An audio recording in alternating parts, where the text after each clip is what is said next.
What's up, y'all? Welcome back to Black and Diagnosed. I'm your host, Gerron Scott. I just want to welcome you into the garden. The world is heavy, and we are constantly out here performing, trying to prove we got it all together. But right now, you can drop the act, take off the mask. If you're navigating mental health, holding it down for someone who is, or just out here trying to find your footing, you belong in this room. Let's find the words, name what hurts, and get our rhythm back. Pull up a seat, and let's talk. I'm your host, Gerron Scott. Today we're here with Shatera. Hi, fam. Allow her to introduce herself. Yes, hi. My name is Shatera Hillyer. I am a licensed master social worker and a mental health therapist. I work with all types of people and all types of diagnoses, and I'm passionate about working with Black people, specifically Black women and girls, living with disordered eating and substance use disorders. Awesome. So we share something in common. We both spent some time in Richmond. I love meeting people who spend time in Richmond. But we share something even more special in common. We're both Rams. So tell me about your VCU experience. Yes, so I actually transferred into VCU. I started at another school in Virginia, and when I realized it wasn't the best fit for me, I found VCU.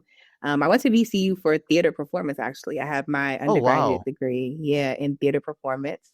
And so auditioned and got in and spent the next 4 years at VCU. It's where I met a lot of good friends. It's where I pledged and crossed Delta Sigma Theta Sorority E Incorporated. It's where I got my BFA. It's also where I got launched into the professional world of performing. So it was definitely a life-changing experience for me. I rave about VCU all the time. I tell my niece, as young as she is, when you get older, you're going to VCU. But no, of course, it's always her choice. But I love VCU. I love Richmond. Still have friends and family there.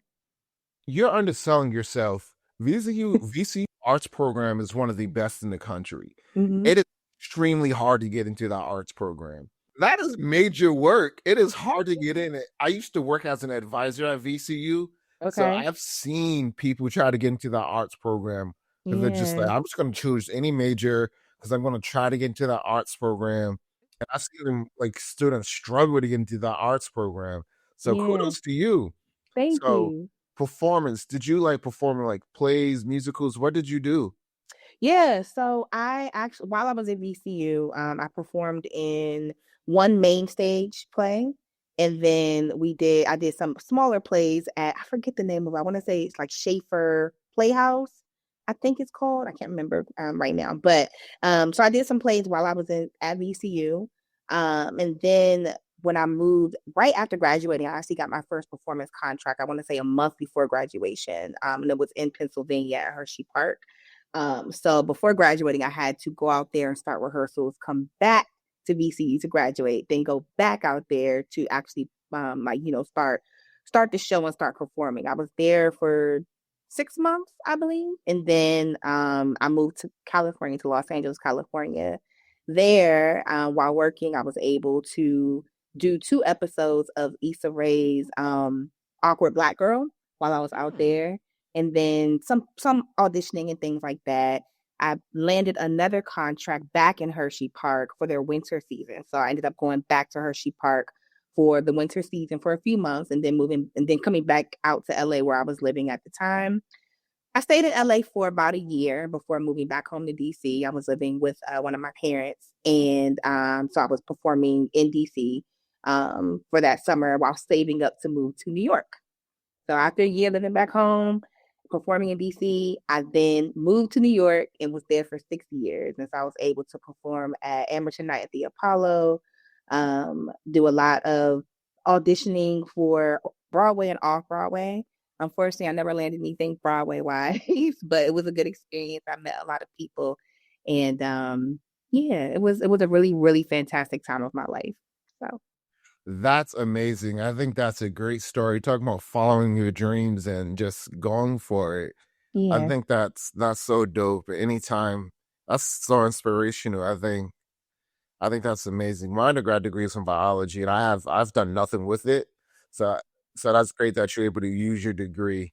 Yeah. So that's really amazing.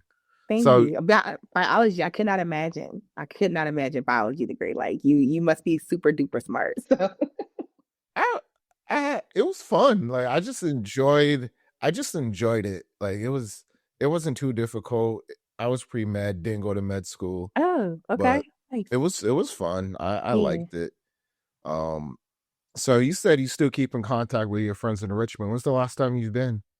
So the last time I went was actually it was 2020, it's 2026. I went in 2024, in April of 2024, my chapter, the Adatar chapter, at VCU, we had our 50th anniversary. And so I went down and stayed for the weekend. So I was able to be with my line sisters, was able to catch up with some friends, just who I went to school with. Of course, chapter members and things like that. So the last time I was down there was 2024. And then before that, I want to say it was like 2021, where I had stopped through on my way visiting family in North Carolina. I had stopped through and saw the campus, and it's totally different than when I was there in the 2010s. So yeah, I love VCU. I rave about it all the time. Yeah, VCU was down in Greenville. I live right outside of Greenville, South Carolina, for the NCAA tournament. Yeah, yeah. And I got an email from them saying, hey, we're taking some alumni out for dinner. Do you want to come? I thought it was a scam. I'm like, VCU don't want to take me out to dinner. But they did. But they took us out for dinner, and, Hmm. it was a great time. I had a great time. Yeah. So they took us out, and I made some friends that were there. You know, it was cool. It Hmm. was a really cool time. Yeah. When we went to the tournament, it was great. It was a great time. Yeah. We won. We won. I was there when they made that game-winning shot and the game-winning free throws. That was right at the rim I was at. So that was really cool seeing us come back against North Carolina like that. Yeah. So I have a lot of love for VCU. I got my PhD was free, so I was Yes. like, Yes. I have not a bad thing to say about VCU. I know there's some people that do, but I have not a bad word to say. I went to a top 20 program, Hmm. top like 15 public program. Yeah. So it's just like, no, Yeah. I don't have a bad word like you. You went to what, the art school's like the #1 public art program in the country or something like that, top Hmm. 5. It's Hmm. something ridiculous. So it's just like, hey, they didn't do me Yeah. wrong. So how did you transition into mental health care? Yeah, so I actually transitioned into mental health care during COVID. I Mm, was, like I said, I was living in New York. I was there for 6 years, and I had decided in 2019 that, yeah, this 2019 is going to be my last year. I'm moving back home in 2020. So I actually ended up moving December of 2019, and then COVID hit March of 2020. When I moved back home, I was able to connect with a young adult mental health center in DuPont Circle. And they had hired me as a personal trainer. While I was in New York performing, my job was working at a gym, and I was able to get my certificate and become a personal trainer, licensed, certified personal trainer, excuse me. And so when I moved back home, I got a job in DuPont Circle and was working as a personal trainer for young adults in the Young Adult Mental Health Center. And so when working with them, I was working with a lot of young adults anywhere between the ages of 17 to as old as I want to say 26, 27. A lot of them members of the LGBTQIA community, and some of them were trans individuals. So learning to work with them was different than working with someone who was not a member of this community. And so they had questions just about mindset, like how to change their mindset so that their body would essentially follow. And I could not confidently answer those questions. Also recognizing that, I want to make sure I'm not providing false information or harmful information. And so while I was helping them, learn how to be stronger and things that they could do, I could not answer those questions that they have about what happens while I'm outside of our sessions.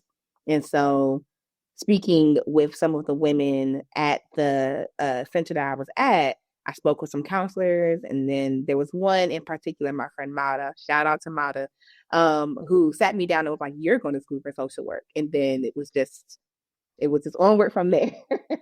nice, nice. My sister has her MSW, so that's really dope. Mm-hmm. It's really Mm-hmm. dope. Yeah, that's really cool. So what made you decide, like, instead of getting like maybe a counseling degree versus your MSW? So when I was speaking with people who had their counselor's degrees, what I took from it is that they are like they know that what they want to do in their career is strictly direct practice.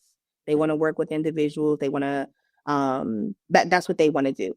Me being the true Sagittarius that I am, I don't like to feel Time out. caged My in. sister's a Sagittarius too. Yes, we are very free people. We like to explore, we're very adventurous. We don't like to feel boxed in. I've always been that way. I don't like to feel like I can only do one thing. And not saying that counselors can only do one thing because absolutely not. That is not the truth. But the information that I was getting at the time was more so um like counseling is direct practice. That's what they want to do, they like forever. And I was like, okay, cool. Social work, the information that I got, my research, speaking with friends and things like that, it was so expansive. And I was like, I know that I'm not going to want to do direct practice forever. I know I'm going to want to do other things. I also am very passionate about politics. And so macro social work was something that was really important to me as well. So when I went to school, understanding and learning that I could do both clinical and macro social work tracks, I was all for it. So I was like, yeah, this is what I want to do. It keeps my options open, especially as I grow and evolve and my interests within social work change. So it just keeps me open. It keeps me free. It keeps my mind constantly in a creative space. So Yeah, what's macro social work? yes, so macro social work is the opposite of clinical social work, where we are working with communities. You're working with not just one on one. So your impact is going to hit multiple people at the same time. We're looking at like the research part of social work and just hitting a further like how do I say this? A further reach with the social work practice that we're doing, if that makes sense. That makes sense.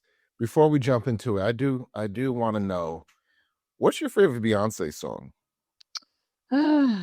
It changes. It changes. Oh, It does that's change. I won't that lie. Sagittarius in you. It does. It is. It is. I think the first thing that comes to mind for me is the one. It's off of her B-Day album, and I think I think it's called Resentment. I don't know. I'm a It's a Beyonce bonus fan, but I track. can't name all her songs. Okay, I think the song is called Resentment.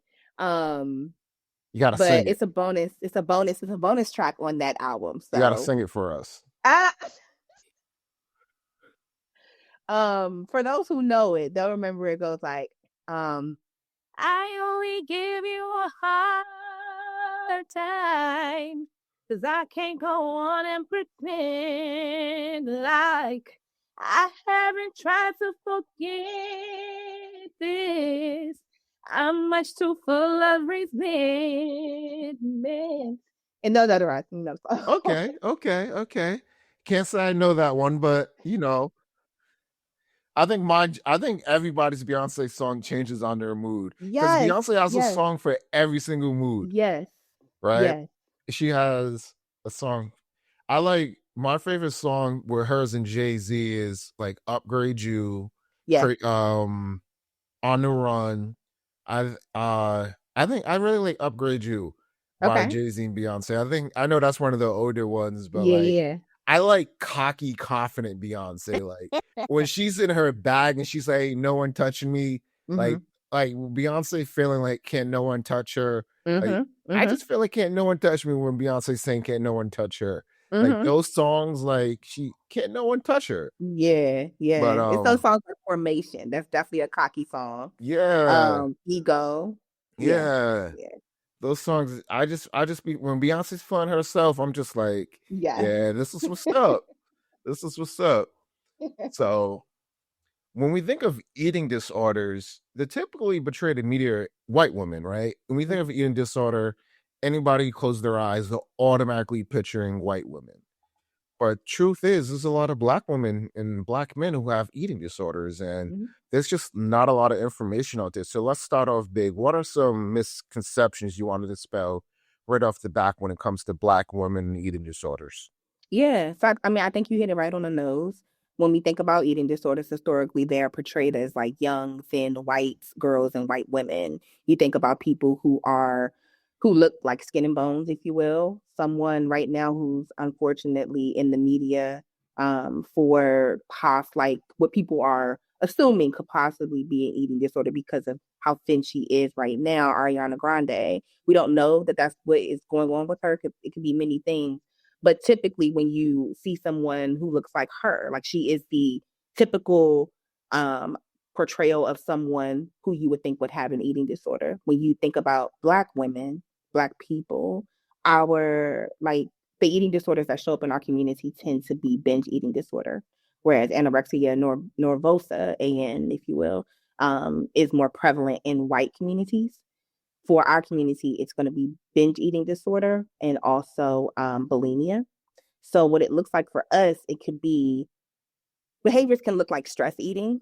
It can look like comfort eating, right? Or sometimes we think, oh, I'm just not really disciplined in my eating.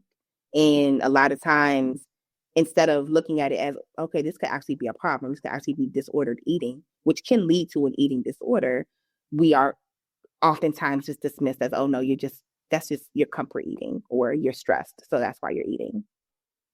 That's interesting. I never really thought of it like that. So thank you for right off the bat dispelling some ignorance in my mind. So when we think about binge eating and stress eating for that matter, what are some early signs of that? Mm-hmm. So with binge eating disorder, a lot of times what you'll see is people who are eating even though they're not hungry or they're eating past their fullness cues. So I don't know if you've ever been to like a restaurant where like you have a lot of food and instead of like taking after you're finished feeling full, taking, a doggy bag home or doggy plate home, you just continue to eat past that to the point where like it's like hard to breathe or like your stomach hurts, not because the food was bad or nasty, but because you ate so much of it. And so it's like you're like trying to breathe while walking out to your car or whatever like that. With binge eating disorder, people are eating past their fullness cues to a point of like extreme discomfort. Does that make sense? Yeah, that makes perfect sense. Yeah. It also includes like after eating, feel like an immense amount of shame or guilt, self-judgment after the episode of binging.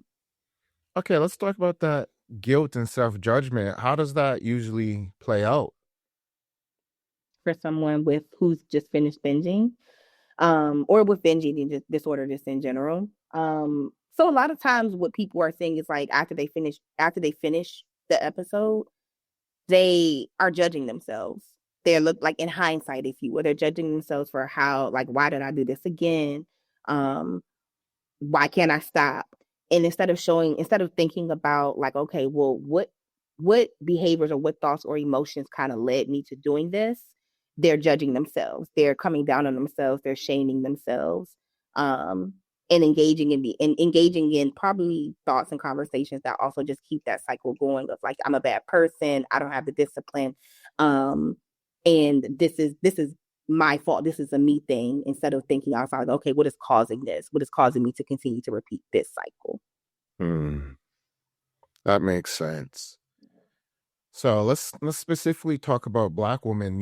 There's this image that they have to uphold, these beauty standards that are unfairly placed upon Black women by society. What Mm-hmm. role does that play in disordered eating?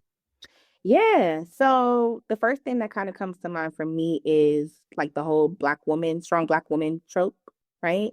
Because with black women and the idea of being strong, it's essentially saying like, oh, okay, we're so strong that we don't need help, and we're so strong that we don't need other people.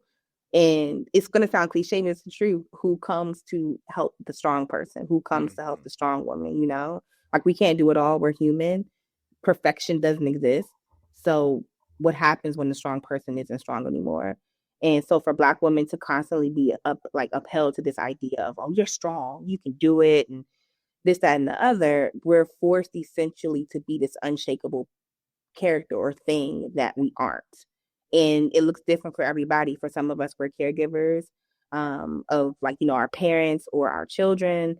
For some of us, we're wives. For some of us, we are, CEOs or just, we work. We're in the work field. And so for us, that over functioning means that we're neglecting ourselves.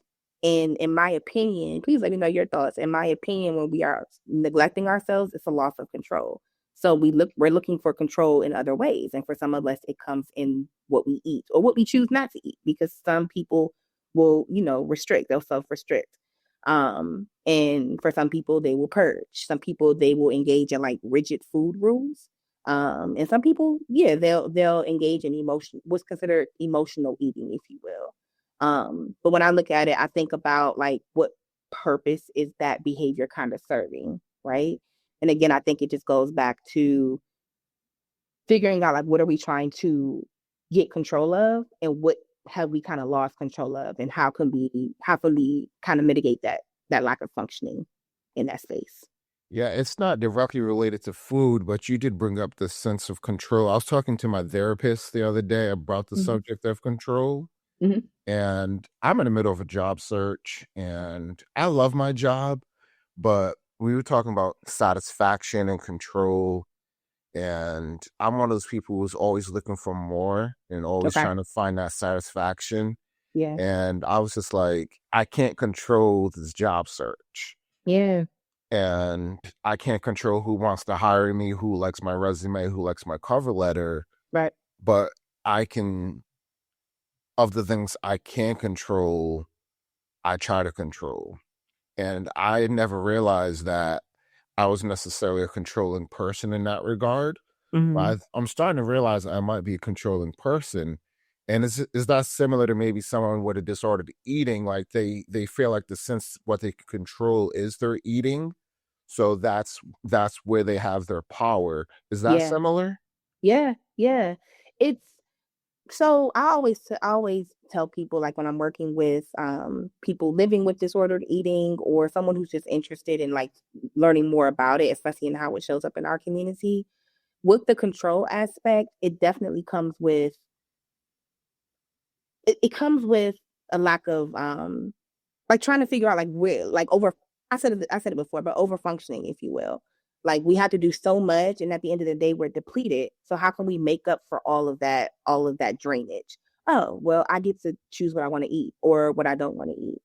I get to decide what stays in my house and what doesn't stay in my house food wise. I get to decide if I want to, eat all between these hours, even though it might not necessarily be the best thing for me, the healthiest thing for me.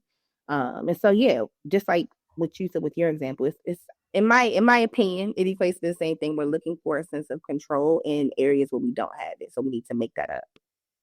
Yeah, I remember growing up, my aunt and my cousin. I remember one time they said I can't get up from the table until I finish eating my food, Yep. and Yep. I pulled that trick with my son one time. Not trick. I said it to my son one time. I said, "You can't get off the table until you finish your food." Mm-hmm. And know what he did? He fell asleep at the table. Yep. And I Look. said, I'll never tell him that again.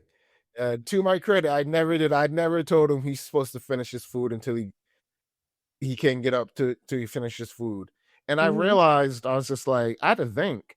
I told him that because I was told that, right? There Mm-hmm. was no basis in reality for me to be like, well, he's full. I never thought, oh, he's full. I shouldn't push him past the fact that he's full. I shouldn't make Yeah. him eat because I made his plate, Yeah. right? He didn't make Yeah. his own plate. I made his plate. I gave him more food than he could eat. Yeah. But in Black culture, food is sacred, right? That's Yep. We bond over food. I was Yep. telling you before we started recording, my family reunions today, Mm-hmm. and I'm sure there's gonna be plates upon plates. My family can cook. They can cook. They can cook their butts off. Yes. And I wish I was there. I would have plate upon plate upon plate upon plate, and I would eat it all, right? Yeah. And I'm just thinking about it, like we're eating past our limit Yeah. oftentimes, and we think about the role that culture plays in eating disorders. Can you tell me a little more about that? Yeah. So when I think about like culture and food, right, especially within our communities, within Black communities, food is love, food is culture, food is family, food is tradition, food is so many things. Food is apologies. It's so many things. And so we don't want to reject our traditions. And at the same time, I think it's important for there to be like a us be able to separate connection from consumption, if you will, right? So if clients can enjoy family gatherings and their traditional or their cultural foods while also making food choices that support their health, who they want to be when it comes to food, or if they're in recovery, like being able to make those choices. I also think about boundaries that we have to have. You said, like with your son, he didn't finish his plate. And so you made him sit there. He decided he was going to go to sleep. I don't know about you, but I remember like as a black child and like people saying, because this kid's in Africa starving. And it's like, Yes. and as an adult, when I think back on that, I'm like, one, that's true. And me finishing or not finishing my plate is not going to fix that, right? And then two, it's a way it started at a very young age as a way to kind of guilt kids or just people into eating food, eating past their hunger, eating past their hunger cues, eating past their fullness cues, if you will. And so when we think about that and we grow up and it's like, okay, well, this is what I'm supposed to do. This is my tradition. This is respect in my family, is to eat the plate that my mother fixed me, or to eat the plate that my grandmother fixed me. And when we are looking at boundaries now in our culture and like how it relates to food and things like that, being able to say to a family member, hey, this is all I want. Or, hey, I can't finish that, but thank you for making the food. I'm grateful that you came and that you made the food, but this is what I'm gonna have. Like respectfully navigating those family expectations or pressures around food. Yeah. One of the things I even struggle with now is the concept of just eating enough, Mm-hmm. right? It's Mm-hmm. like I live I live a lifestyle to where like I can put away my leftovers, Mm-hmm. but it's still sometimes oh, I just have a little left. Like let me Yeah. just finish it. Yep. Yep. And that adds up, right? I take medicine. Sometimes it causes me to gain weight. Sometimes it causes me to lose weight. I Mm-hmm. lost like 30 pounds. I gained it back in like a month. And it Mm-hmm. was so frustrating. So Yeah. I kind of gave up. And oftentimes, do you come across clients who maybe have made lifestyle changes, lost weight, then they gained weight, and they Mm-hmm. sometimes just gave up and fell in the trap of disordered eating? Said, I'm just going to give up and just fall back into the lifestyle? Or Yeah, absolutely. Absolutely. I think it's really easy for that to happen, especially when you've been working hard and you've been striving for something different. You've been doing what they've been telling you to do, right? And for it to kind of like just kind of backfire, like you said, with medications that you're on, sometimes you regain the weight that you worked so hard to put off. And so it's really easy to kind of just say, forget it. I'm just going to do what I want to do. This makes me feel better anyway. And it's again a way to control the situation. You can't control the fact that the medication makes you gain weight, but you can control how you feel about this feeling that's sitting in you right now, which can be very loud, right? That feeling of failure, that feeling of like just rejection or whatever it might be, that's loud without remembering that there are also facts in the room. The fact is this medication is not me. Or whatever it might be. So yeah, absolutely happens all the time. I think it's a part of the recovery process though. So yeah, I think for me, what was hardest is knowing that I gained all the way back like in a month. mm-hmm. I was down to like 190, then I went up to like 210 in a month. And it Mm-hmm. was so frustrating because I worked my butt off to Yeah. get down to that weight. Like I was in the gym 4 days a week for like 3 months. I was still in the gym. Then I don't know what happened. The weight just said, I'm just coming all back. Mm-hmm. Mm-hmm. And I'm losing it again, slowly, but losing it again. And it's still frustrating because I think I eat pretty healthy, not the Mm-hmm. healthiest, but I think I need to make better decisions around my body. I mean, you saying before you're a personal trainer. So how, when you're working with your clients, how often are they committed to those lifestyle changes along disordered eating? With how are those lifestyle changes, how do you help them make those lifestyle changes when it comes to disordered eating? Yeah. So that's a good question. When I'm working with clients who are engaging in disordered eating while also trying to get strong or lose weight or just engage in more movement, more physical activity, I first ask them what, like, when they take away like the societal expectations. Oh, you should be this weight, you should be this size, you should be this shape, whatever. When I ask them to take away all of that, what do they really want? Sometimes they know and sometimes they don't. Most times they know. At least in my experience. In my experience, most times people have known. And so when I ask them, okay, well, what is wrong with that? What is wrong with what you want versus what society wants? It's a, the answers vary. But what I'm trying to get them down to, the point of the question is to get them to understand what feeling they're chasing.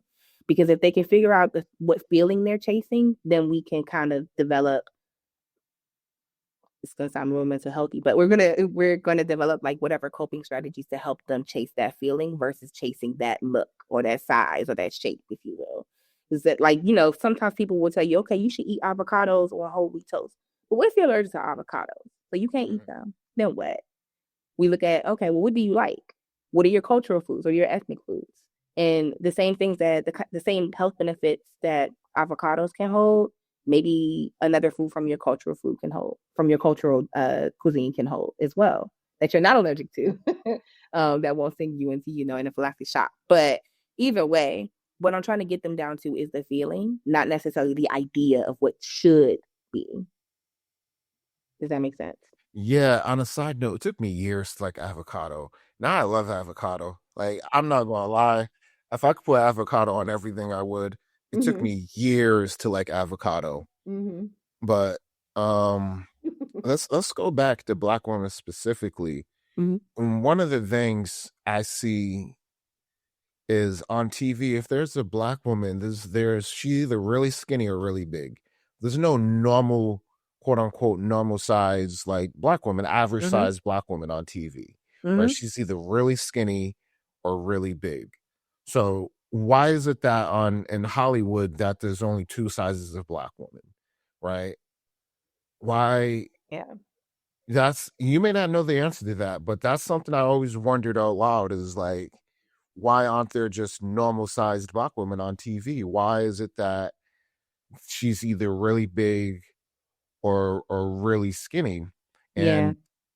And I don't really have an answer or a question for that. Yeah. It's just something that Yeah. just kind of just popped into my head. It kind of Yeah. goes back to like the loud dark skin trope in Hollywood, like Yeah. loud dark skinned Black woman, big Black woman trope in Hollywood. Mm-hmm. Um and it just got me thinking about some of these disordered eating, and I'm thinking back even to the Parkers. What was the daughter's name in the Parkers? Mm. Kim? Kim. They portrayed her as like this really big woman, and I was watching it maybe a year ago. She wasn't that big, No, she wasn't. right? And they just portrayed her as this really fat woman, Mm-hmm. and like she wasn't. Yeah. But for a lot of people who were watching it, I would imagine who were having body image issues, and they would Yeah. probably just be like, "Oh my gosh, she's so fat." If they were that size, I know if I was that size, I would just be like, "Oh my god, I'm fat." Seeing this Yeah. woman my size, Yeah. and I just think of how the media portrays people. Yeah. What are your Yeah. thoughts? No, I agree with you. Kim was not fat. But something that kind of came to mind as you were talking about that is the demonization of fatness. There's nothing wrong with being fat. There's nothing wrong with fat people. There's nothing wrong with people who wear a size 22 versus a size 2. There's nothing wrong with people who live in bigger bodies. When I think about Hollywood, I think about beauty standards, right? And how, especially in that industry, the beauty standard is European. It's more centered around like European beauty standards. Thin, um, the lighter you are, the better. Straight hair versus curly hair, all Eurocentric features, and how in order to be a lot of times in order to be highly successful in that industry, you have to be as close to that as possible if you're not already that. So I'm thinking about like certain celebrities who more closely relate to that image or that idea of beauty, if you will, versus those who don't. And even like when we're looking at like casting, when we're looking at like you said, the darker skinned person, looking at the roles that they tend to be cast for versus lighter Black people who are casted in more like mainstream roles, who are getting like the big box office hits, who are getting the higher paychecks. And even like the roles that the characters that they're playing, the roles like they're taken more seriously versus like the dark skinned Black girl is the sidekick, the funny one, the ghetto one, or whatever. Like these stereotypical roles that they give people who are whose proximity is not as close to whiteness as lighter skinned people. And so when you're in that industry, I can only imagine how if you want to be the top, if you want to be, you know, the next big thing, you have to subscribe to what they're looking for, which are Eurocentric beauty features, and Yeah, how that and can there's definitely lead into some type of eating disorder. I mean, look at who was it? Kerry Washington. She mm, spoke recently in her book. She spoke about her eating disorder. So yeah, I'm not surprised to hear that. Unfortunately, and it's nothing wrong being attracted to fat women. There, mm-hmm. there was a meme I seen maybe a year or two ago. That's like, I like her, but she's fat, and it's just like, so you like her, right? Right, What right, does your body size have to do with you liking her, right? right. There's you like who you like their size of the person doesn't matter, Exactly, but exactly. society has pushed the standard of beauty on us, and it causes people to have these eating disorders because they have to fit the certain mold that, and going back to even Ariana Grande, who might, he said, might have one. She And may or may not. It's not proven that she has one. She fits the look of someone, which is mm, why a lot of people think that she has one. But it's not. She hasn't come out and said that she has one. We don't know what's going on. We don't know what's going on. If anything's going on at all. But people are speculating that she has one because she fits the stereotypical look of what society pushes out as someone who has okay, an eating disorder. that makes sense. That makes Yeah. sense. But going back to like black women who have one, like they push for the societal look, and Hmm. it's just like they want to conform to these beauty standards of these Hmm. men or society because they're told like if they're bigger, no one will love them, or if they're Yep. binge eating, or doing all these things, and it's just like no, Yeah. like people secretly, people openly like want to hate bigger women, but Yeah. secretly like they like have these memes like, oh, I like her, but she's bigger. Like Yeah. just be honest and open. You like someone, Yeah. right? Just Yeah. if we knock down those societal walls, life would be bigger. Life would be better, rather, not bigger. Life would be better. Um, I don't know. I just think there's so much beauty in life in all sizes, all shapes, Hmm. colors, and sizes. Hmm. I think some of the most beautiful people can just be any size, right? Yeah. I've dated Yeah. women bigger, smaller, taller. Then I dated this chef. She was like 6'3". I'm not 6'3". She towered Yeah. over me, but she Yeah. could cook. She could cook. I met her relative. She was the all her cousins were like 6'5", 6'6". Wow. Wow. I was just like, we could have had some NBA players. Yeah, I definitely think about. I mean, it sits on me a lot because, like when you have like young girls in your family, I have a young niece, and society starts to really talk to girls, especially, um, as early as 4 years old. You'll hear Mm. little girls as early as 4 years old talking about body size and body image and skinniness and fatness and things like that. I remember one of the first times my niece had mentioned something about I don't want to be fat or big back. And trying to normalize bigger bodies with her. And her brain is not fully developed. So a lot of things are just not, she's not going to catch, but making sure that the rhetoric around her is it's okay to be big. You're probably going to have friends that are bigger than you. It's okay to be small. It's okay to be in between. It's okay to be who you are. It's okay to not fit the stereotypical look of what beauty success should look like. and setting the standard for like what she should be looking for in people and her friends versus what she should be looking for when it comes to their outward expression. Because if that's the case, does that mean that we also judge people who are differently able because they can't walk, or someone who has a prosthetic arm or a prosthetic leg? Like, does that make them less than? A body is a body. So Yeah. So I had no idea that beauty standards, I knew that they were pressed upon people young, but I had no idea that people were like young women, they were like 4 years old mhm, and it was pressed on them that young. It's funny that you mentioned like prosthetics. So I am an amputee. mhm, So I do get like the body image issues. yep, So like I do have body image issues based off that. yeah, So I do relate to that. I do have some, not, I wouldn't say it's full on body dysmorphia, but I do have it to a degree where it's just like I do feel less than adequate sometimes, yeah, less adequate yeah, sometimes because it's just like I don't have a full body. So I might have body dysmorphia. We can break that down another day. We can break. That's not the purpose of this, but I think you just woke something up upon in me. yeah. Can I Um, ask if you don't mind, how do you kind of cope with that? How are you managing life as an amputee? it happened when I was 9.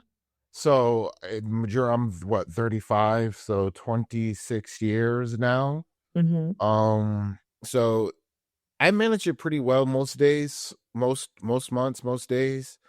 But it is a situation to where sometimes I'm just like, man, I wish I could just go out and go for a run. But Mm-hmm. like if I run, it hurts. I Mm, cycle, I bike, so it's a little easier on the joints. But there are days where I'm just like, I wish I was just normal bodied, mm, able bodied, right? And I'm yeah, not gonna lie, even to this day, I just wish it never happened. yeah, yeah. I understand. I don't have much experience working with amputees. And even if I did, it's never my place to tell you, someone who lives at who that's part of your identity. Um, but it's definitely something that I've been interested in because it definitely contributes to body image. Sure. And like your body doesn't look like mine, doesn't look like his, doesn't look like theirs. So yeah, I hear Yeah, you. I appreciate that.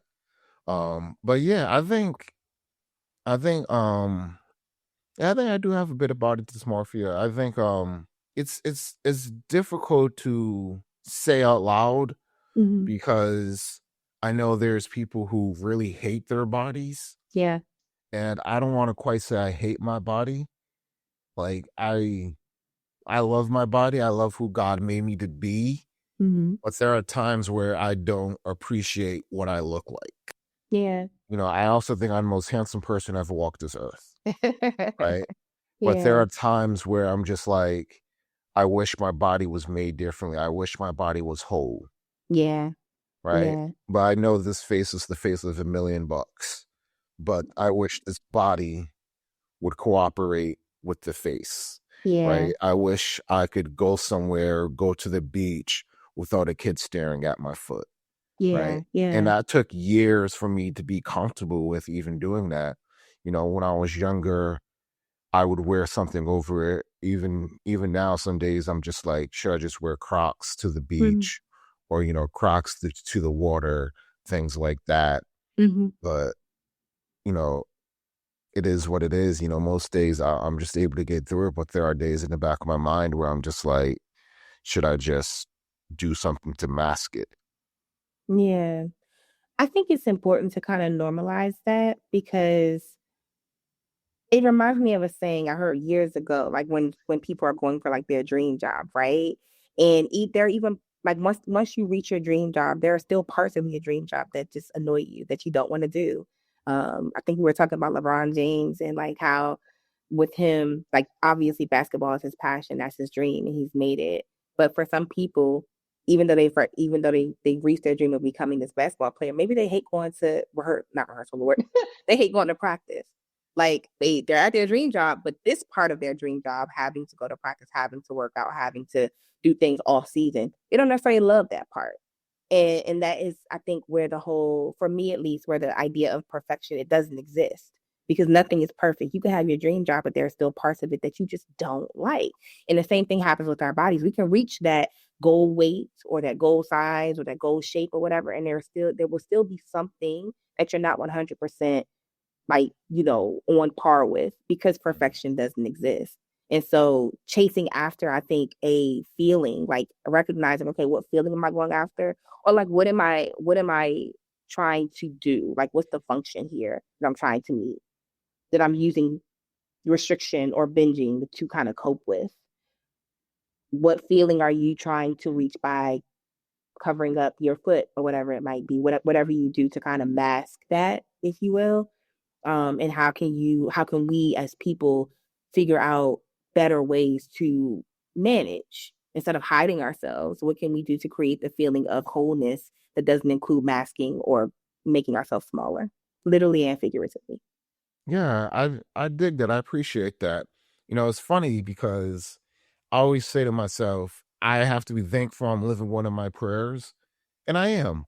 I Mm-hmm. have everything I've ever wanted besides the salary. I have, Mm-hmm. right? Wow. I literally Wow. have everything I've ever wanted right now, Yeah. right? And I have to be thankful for that. I have to tell myself I have to be thankful for that. But there's still part, like I was telling you earlier about my therapist and the satisfaction thing, Mm-hmm. right? I have to learn to be satisfied with what I have.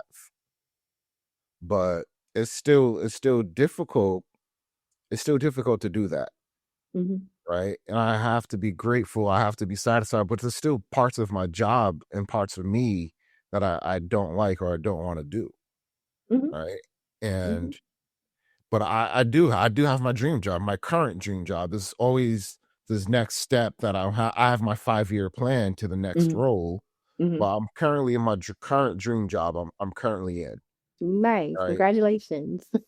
But I have my next dream job. Yeah. And for me, it's always been, what's the next dream job? How do you get to the next dream job? How do you get to the Yeah. next one? How do you get to the next one? And how do you get to the next one? Yeah. So when I think about, disorders and disordered eating, how do you help your clients get to that next marker? Like, okay, you're here at step one, you recognize you have disordered eating or eating disorder. How do you help them once they realize that? How do you get into that next marker of, okay, you recognize you have a problem. Where's milestone number one? What is milestone number one for them? Mm-hmm. Once somebody recognizes that they have disordered eating or or full blown like diagnosable eating disorder, the next step in what I do in my practice is ask them, okay, what do you need? What is it that you need? For some people, a lot of times with eating disorders or disordered eating, there's always something else. There's trauma that comes with it. There's depression that comes with it. There's ADHD there's always something else. So what is it that you need so that we can focus on that? Because it's not just about the food. It's not just about the eating. There's something that, like I said earlier, there's something that the eating is functioning, like use that the person is using as a coping mechanism to function for something. So can we figure out, okay, you're using food to cope with this, your trauma, your ADHD, whatever it might be. How can we identify what that is and come up with healthier ways to take out the overeating or the restrictive eating and replace it with something else?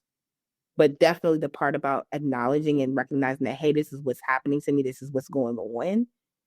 That can be depending on what's going on, that can be a process and a long journey in itself. Um, but after the realization hits and acceptance kind of comes with it, it's like, okay, well, what do I need? So I know what I have, I know what's going on. What do I need? And how do I work towards that? Okay, that makes sense. I think acceptance is the key piece to everything, Yeah. right? I know when I was diagnosed with bipolar disorder, I had two choices. I can accept it or deny it, right? I chose to accept it because my life was a shit show, right? To Mm, say the mm, least. I was professionally, I was it, but my personal life was in shambles, yeah. right? Like everything was not crumbling, everything was crumbled. It was in ruins, Mm-hmm. right? So I had no choice but to accept it. And it seems like for a lot of your clients, they had that choice was to accept it so they can figure out what they needed. And similar, that was similar to me. Um, I I I needed help. I got the help they needed. I started on my medication, and I've been on medication for the past 4, 5 years, maybe, and Hmm. it's made a big difference in my life. Yeah. Um, so right now, if a Black woman was listening to this and she's just like, I may be dealing with I might be dealing with this, or I I might know someone who might be, or I could potentially think I am, or anything along those lines, and she's listening, what would you want to tell her? Yeah. I would tell her, hmm, I would tell her to first, obviously, if she thinks that that's what's going on, is to get professional help. Because depending on what it is, if it's like, restrictive eating, severe restrictive eating, if it's severe binging, definitely getting the help with that, because those can be very dangerous, if not deadly. And then the second thing that I would say is I would ask her about what she's giving herself. Does she give herself the opportunity to not perform, especially like we talked about earlier, if she is in if part of her identity includes caregiving, if she is a wife, if she is a mother, making sure that she has opportunities where she doesn't have to perform, where she's able to be a true and her whole self. Um, Opportunities for her to not have to experience like shame and guilt and judgment for not being the things that other people need her to be. And then the last thing I would, the last thing I think I would tell her is like the last thing I would tell her is to find opportunities to remind herself and her nervous system, especially, that she's okay to be her as well. She's okay to Yeah. just be her. Let's talk about the topic of radical self-grace. I Mm-hmm. think a lot of times Black women don't give themselves enough grace, Mm-hmm. right? And I think self-grace is an important topic to discuss as we end the podcast. Mm-hmm. Um, I think Black women specifically have to be a lot for a lot of people that Yeah. Black men don't have to be, right? And Black women, they have to be the caregiver. They have to take on so much responsibility, even at a young age. Mm-hmm. They even before 18, they're like, especially for the oldest child, they're like, we have to Good take child. on, they have to take on the emotional labor, right? Yeah. Then even if they're the youngest, as they age, they're expected to take on so much, right? And Yep. if they fall short of those expectations, they it's a negative thing. There's not negative consequences, but there's that negative connotations of you're not good enough, or you failed, or you can't hold stuff together. Yeah. So how can Black women give themselves some self-grace, in your opinion? Yeah. I think it comes back to recognizing again in that moment, what does that person need? Mm. Do you need rest? Do you need a sandwich? Do you need 10 minutes of silence? I'm thinking about my moms out there. Um, and not trying their best. I know easier said than done. Trying their best not to focus on what others need or what others need from her. Just focusing solely on in that moment, what do you need? If you're a mother, if you're a caregiver, whatever your role might be, you already know that you're going to be needed. You know you're going to be pulled in multiple directions. And I think it's very easy and happens often that we forget about ourselves because the baby needs this, my husband or my wife needs this, someone else needs this. And we never take that step back to just think about, okay, in this moment, I just woke up. What do I need? Do I need to just lay in this bed for another 10 minutes with silence? Do I need rest? Rest? Do I need a, whatever? What do I need in that moment? And being able to create the opportunity to just take the moment for themselves. I think that is a micro step of radical self grace.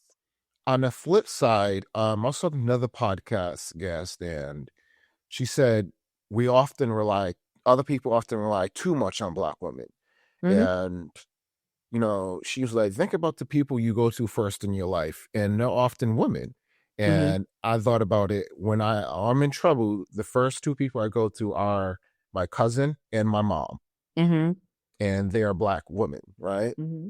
And I was just like, it's so subconscious or unconscious, I can't think of the word right now, that it's it's like, I'm in trouble, let me go to one of them, Yeah, right? yeah. And it's so ingrained into me that I never even thought I was doing that. I never realized I was doing that until she brought it up.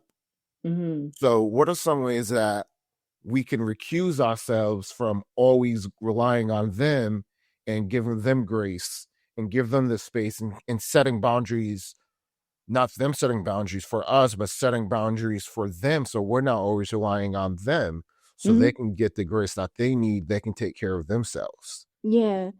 The first thing that came to mind for me, Jerron, with that question is asking.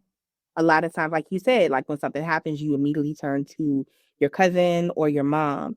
And I don't think there's anything wrong with that, but I think asking them first, not saying that you are someone who's calling like mom and just immediately dumping, but calling your cousin, hey, do you have time for me to express something real quick? Do you have time for me to unload something that I'm experiencing right now? And giving them the opportunity to say, yes, I have capacity for that, or no, I don't have capacity for that right now. That way you'll know, and then you can figure out, all right, what do I need to do? Do I need to turn to myself? Do I need to turn inward, take time for myself? Is there someone else that I can turn to in my moment of need? That way it's not always on the Black woman in your life, specifically for you, your cousin, and your mother, but just asking them. I think curiosity is really, really important in these spaces. And so giving people the opportunity to tell you, yes, I'm here, I have it, or no, I don't have it. Yeah, that's big, that's major, and that's something I haven't thought of, so thank you for Mm-hmm. that, because I know there's Black women dealing with a lot of things. And you brought up disordered eating, and that's one of the things that we often don't associate with Black women. So thank you for bringing that to our attention. And I hope whoever's listening to this podcast can be mindful of that, especially if you're a Black woman who might be dealing or might think of dealing with disordered eating, that you're not alone and there are resources out there. So if Mm-hmm. you can share some of those resources with us, if someone who might be dealing with disordered eating. Yeah. So the first one that comes to mind is Project Heal. It's an organization that is dedicated to working with all people of no matter what race, background, skin color, who are living with disordered eating or eating disorders. The second one that comes to mind for me is going to be NEDA, NEDA. It stands for National Eating Disorder Association. And then the third one is the Eating Recovery Center. All three of those can be accessed just by Googling them and getting information about them. And they are all open to individuals of color, and anyone, any and everybody. Awesome. So I do want to know this. We know Beyonce is that girl. We know Beyonce is that girl, right? Yeah. Who else are you listening to? Who else am I listening to? I it's funny, I made a playlist a few days ago and my sister was begging me for it. I am a 90s kid, and 80s baby, 90s kid, late 80s baby, 90s kid. And so I think immediately I think of like Tony Braxton, of course, Whitney Houston. Okay. Yes. I think about Brandy. But if you're asking me who is like currently on like constant rotation, it's gonna be Kehlani and her new album. It is phenomenal. It is pure R&B. It is the first album in a very, very, very long time for me that I had not skipped one song. I just let it play through. I don't like her voice. Oh my gosh. I gotta be honest. I don't like her voice. Okay. I Okay. don't. Her voice just doesn't do it for me. Her, her voice. I don't know what it is. People be like, I love her. I'll I just be love like, her. exactly. People just exactly what you just said, and I'm just like, I can't do it. I just can't. I can't do it. Maybe I'll have to give this album another try, or give this album a try. Have you heard any songs off of it? Folded. No, It's you. I I've like 3 years ago, whatever she first came out, I was just like, her voice doesn't do it for me, so I've just avoided her. Got you. Okay. Okay. I have an artist or two that I feel that way about, like their voice kind of just like, I'm like, hey, no, it's a no for And Big me. Sean's like that for me too. Big Sean. Okay. He Okay. his voice, people like Big Sean's so great. I'm like, so you said you're a big '90s kid. What's your favorite '90s show? My favorite, well, if we're talking about So when I think about shows, I think about like, like live human beings and then Yeah. cartoons. Live. Yeah. So 90s. Was Moesha in the 90s? Yeah. Moesha. Okay. I, Good for one. whatever reason, I always think she was like early 2000s. She was 90s. I loved Moesha. Now, when they started switching up the cast and stuff like that, like it almost felt like different eras of Moesha because like there were like 3 different theme songs and like there's one generation of Moesha where the theme song was different. I was like, I don't like this. And the show felt different also. I think it's when Ray J came on and like they like he became her brother and like they wrote him into the script that way. After that, I was like, yeah. But everything before that, Moesha wise, I loved it. Yeah. Mine is Yeah. Living Single. Okay. Martin? Not a big fan. Really? Okay. No, Okay. no, no. I like Martin as well. Love Martin. No, I would say after Living Single, Fresh Prince, of course. I think Okay. yeah. Okay. I like the Parkers. I know we talked about it earlier, but I Marcus like is the good. Parkers. Yeah. Yeah. I would Especially when go, they would have different celebrities and things come on. So that was always cool. My Brother and Me. That was a good one. I don't know it was only like a season or 2, but I was Kenan and Kel, like those kid shows or Yes. I think about Rugrats. When I think about yeah, like cartoon shows, cartoon Rugrats shows. Yeah. always comes to mind. Are Rugrats, you Hey a Arnold. are you an anime Of course. person? Yeah. Yeah. Sailor Moon from the Sailor Moon 90s. was dope.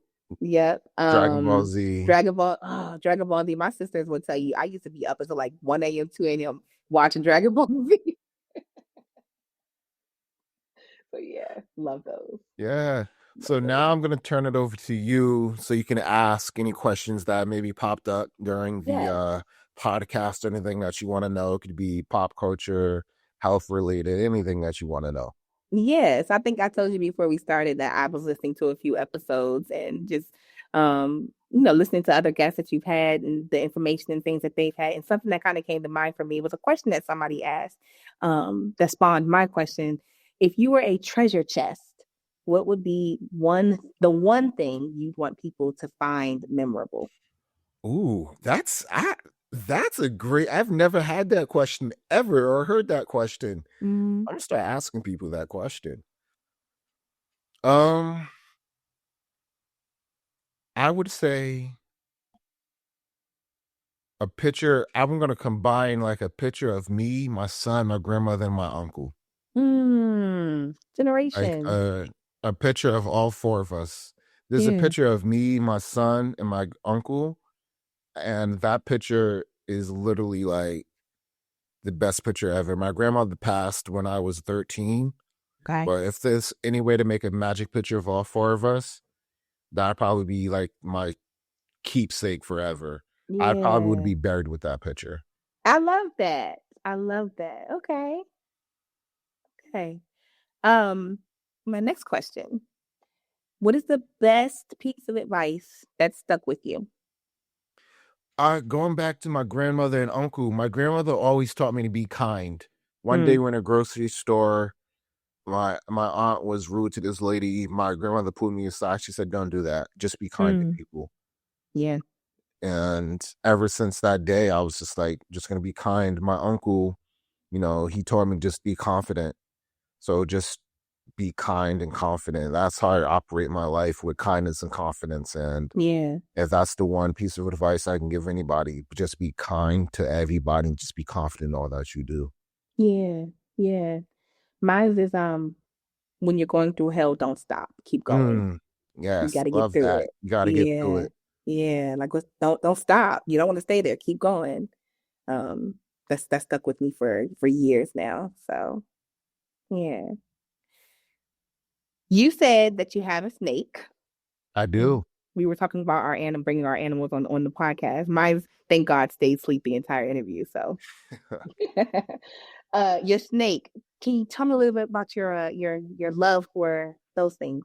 So I've always been a reptile fan. There was this reptile shop that opened up down the street from our neighborhood, and my cousin started working there. Then he sells snakes, breeds snakes, Mm. and he was during a pandemic. Because I actually at a bar drinking, And I sent him a message. I just want to buy a snake from you. So he sold me a snake. He sent it to me, and I've had the snake for like six years now. It's about five Wow. feet. It's a rainbow bower, but it's gray. It's a morph. About Okay. 5 feet, but it's skinny.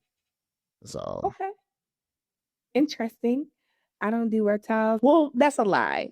One of my cousins growing up, he had iguanas, and I actually really liked those. I had iguanas. Some iguanas are really cool. I had Yeah. one iguana. I didn't have the iguana, but one iguana I interacted with was very crazy. It like cut my arm up. I had scars all over my arms. Wow. Yeah, it was crazy. Yeah. I like them. I wouldn't mind having one. I probably never will, but I wouldn't mind having that reptile. Mm. And we had turtles, like little turtles growing up as well, me and my siblings. So yeah. I see. You might as well just get a snake. Nah, no, no, thank you. No, thank you. I won't take it that far. Um, Going back to VCU, I know that we both went there at different stages in our academic careers. I also know that we're both members of D9 organizations. Why Alpha Phi Alpha? Uh, it was easy. I wanted to be a leader.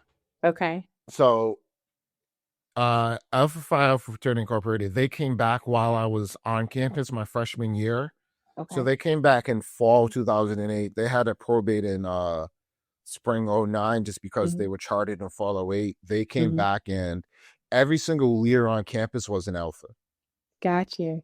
And I was just like, I want to be a leader on campus. So I was Yeah. like, in the summer, I was talking to one of them. I was like, "Oh, I was just chit chat. I didn't really show interest because that's Hmm. just not who I am." Hmm. Then I showed up to the interest meeting, and I was just like, "Yeah, I'm here." Then then I got that call. I was just like, I had messaged one of my friends. I was like, "I know you got the call. I need a ride.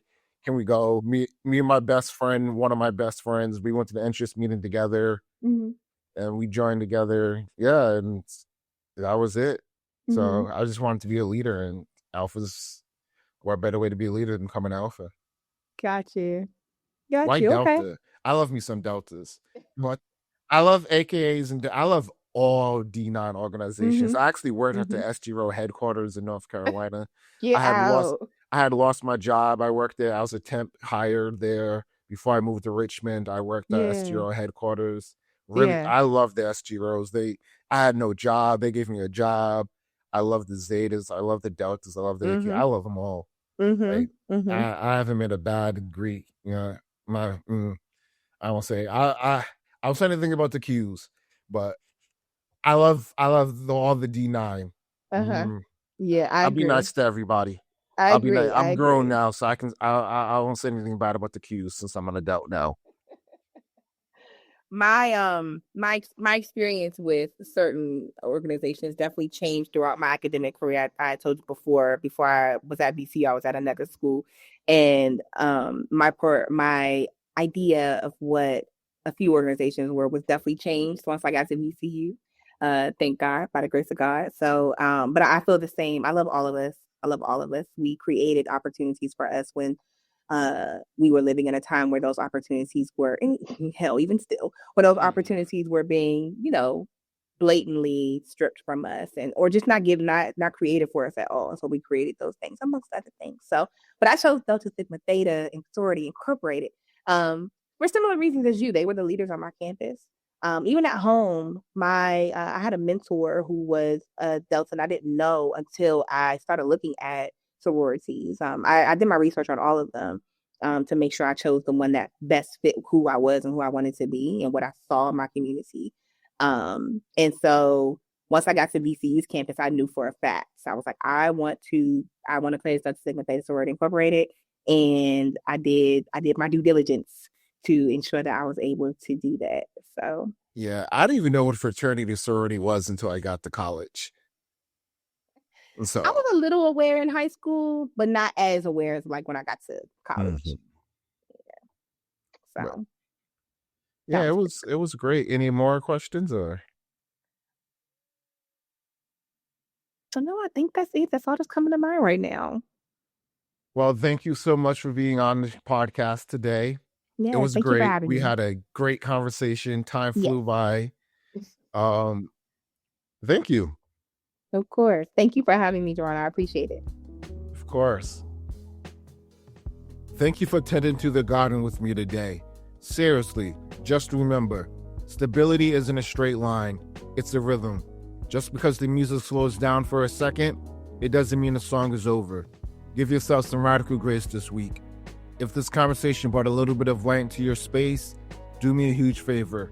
Hit that subscribe button wherever you're listening. Share this with someone who needs it, and come lock in with us on Instagram at Black and Diagnosed. I'm always looking to build connections, so if you want to jump on a guest spot, I have a collaboration in mind, hit my email at info@gerronscott.com. Let's build. Till next time, take care of yourselves.